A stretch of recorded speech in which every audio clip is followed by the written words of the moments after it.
প্রচন্ড ক্ষমতার মালিক।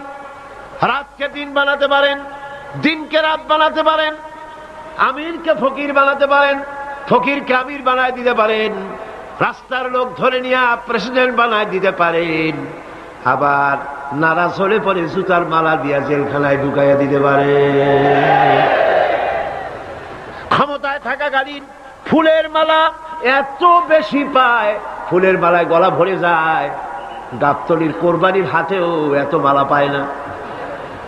এত মালা গলায় দিয়া আনন্দে ফুর্তিতে মারতে থাকে। আমার বন্ধুগণ মনে রাখেন, ফুলের মালায় আত্মহারা হয়েও না যারা ক্ষমতায় থাকো।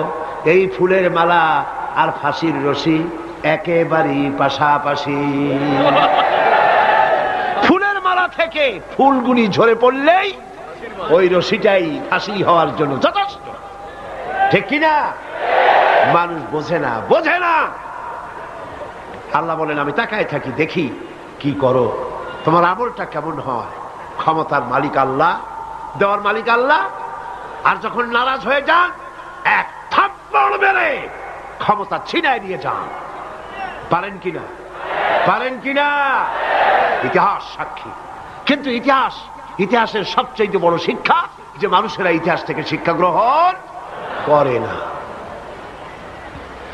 जगत जी लगाने के लिए ये दुनिया नहीं है, जगह जी लगाने के लिए ये दुनिया नहीं है, ये इबरत की जा है तमाशा नहीं है। पृथ्वी खेल तमाशा करार जगह ना।